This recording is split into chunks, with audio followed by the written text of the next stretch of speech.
اعوذ باللہ من الشیطان الرجیم بسم اللہ الرحمن الرحیم مولا صلی وسلم دائما ابدا علی حبیبک خیر الخلق کلہم۔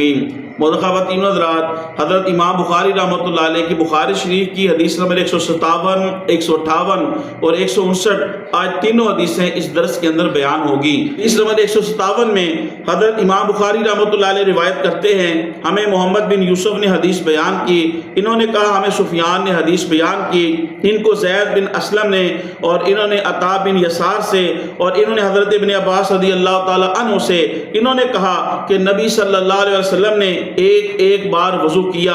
اس حدیث شریف کے اندر یہ آیا کہ پیارے نبی صلی اللہ علیہ وسلم نے اعضائے وضو کو ایک مرتبہ دھویا، یعنی وضو کے اعضاء کو ایک مرتبہ دھونا بھی جائز ہے۔ ہو سکتا ہے کہ پانی کی کمی ہو یا جلدی ہو، بہر صورت اس حدیث سے ثابت ہوتا ہے کہ 3 مرتبہ زیادہ سے زیادہ اعضائے وضو کو دھونا ہے اور کم سے کم 1 مرتبہ دھونا ہے۔ لہذا اگر کسی نے 1 مرتبہ اعضائے وضو کو دھویا اور اس کے وضو کے اعضاء دھل گئے تو لہذا یہ بھی جائز ہے۔ بخاری شریف کی حدیث نمبر 158 میں حضرت امام بخاری رحمۃ اللہ علیہ روایت کرتے ہیں، ہمیں حسین بن عیسیٰ نے حدیث بیان کی، انہوں نے کہا ہمیں یونس بن محمد نے حدیث بیان کی، انہوں نے کہا ہمیں فلیح بن سلیمان نے حدیث بیان کی، انہوں نے عبداللہ بن ابو بکر بن محمد بن عمر بن حزم سے، اور انہوں نے عباد بن تمیم سے، انہوں نے حضرت عبداللہ بن زید رضی اللہ تعالی عنہ سے، وہ بیان کرتے ہیں کہ نبی صلی اللہ علیہ وسلم نے 2 مرتبہ وضو کیا۔ اس حدیث شریف کے اندر آتا ہے کہ پیارے نبی صلی اللہ علیہ وسلم نے اعضائے وضو کو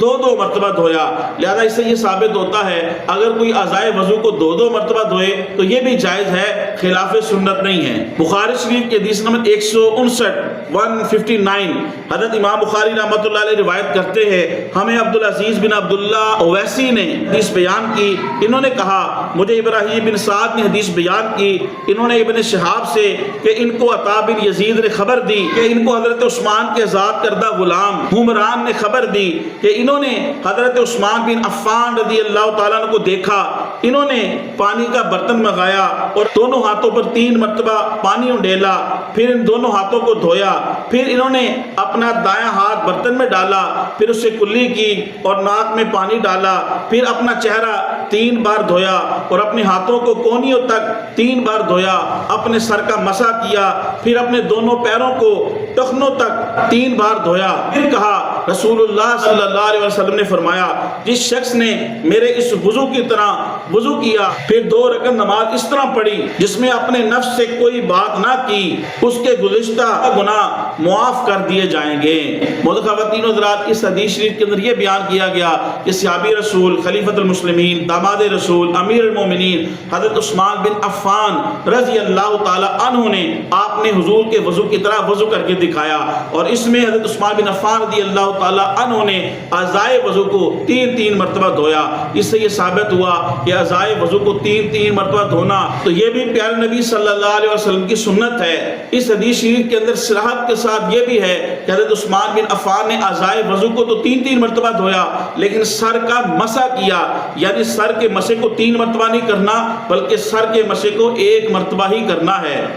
پھر فرمایا کہ حضور نے ارشاد فرمایا کہ جس نے میرے وضو کی طرح وضو کیا اور پھر 2 رکعت نماز پڑھی، یعنی اگر مکروہ وقت نہ ہو تو پھر 2 رکعت نماز اس طرح پڑھے کہ اس نے اپنے نفس سے کوئی بات نہ کی تو اس کے گزشتہ سابقہ گناہ معاف کر دیے جائیں گے۔ اس نے اپنے نفس سے کوئی بات نہ کی، اس کا مطلب یہ ہے کہ انسان جب نماز پڑھتا ہے تو بتقاضۂ بشریت، بتقاضۂ انسانیت، انسان کو شیطان مختلف قسم کے وہم اور وسوسے ڈالتا ہے تو انسان کے اختیار میں نہیں ہے، تو انسان از خود اپنے اختیار سے کوئی بات نہ سوچے تو فرمایا اس کے لیے یہ خوشخبری ہے کہ اللہ اس کے سابقہ گناہوں کو معاف کر دیتا ہے۔ سابقہ گناہ اس سے مراد محدثین نے فرمایا صغیرہ گناہ ہیں،